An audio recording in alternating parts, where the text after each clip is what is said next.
alright, still the same.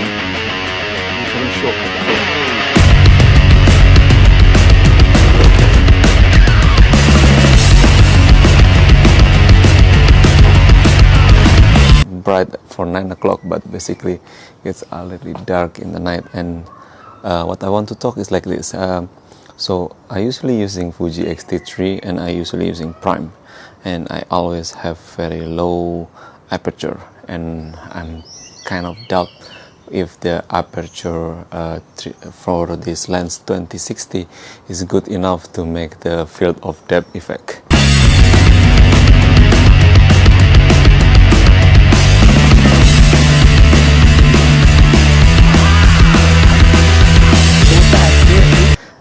So that's why I want to test it at this point.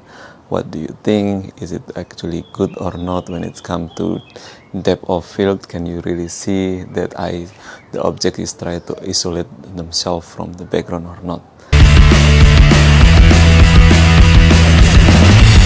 So let's take a look.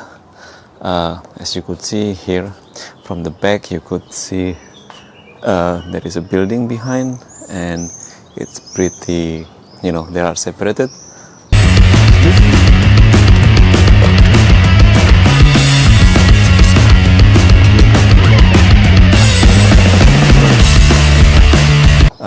Or when you go here, and as you could see, there are like a bird cage here that it's also separated from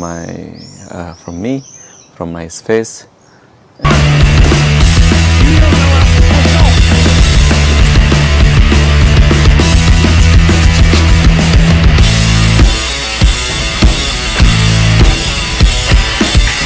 And if, for example, I want the camera to focus on this object,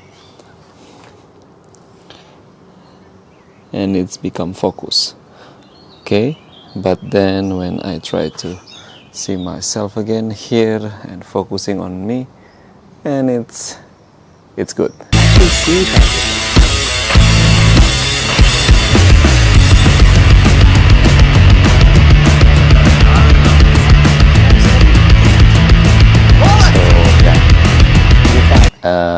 I think then the aperture 3.6 or 3.5, it's at this point, I have no doubt, this is really great effects. This is full frame anyway also, it's not just like APS-C sensor, so it's giving nice effect so far. That time you dumped Kim. Okay, me and Kim are all good now, all right? Do feel free to spool through. And I'm pretty happy with it.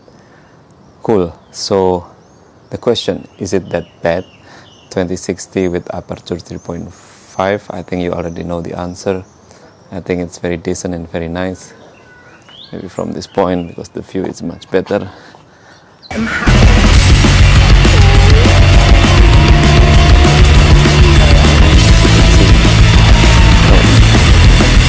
Great. So if you are dubbed and curious to buy or not for this 2060 with aperture 3.5, I think you get the answer.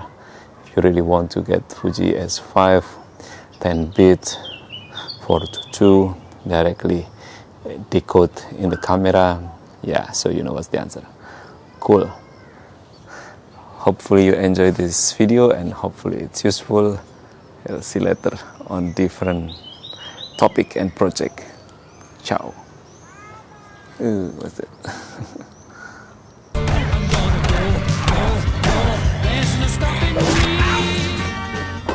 Drinking beer pubs. Shall we?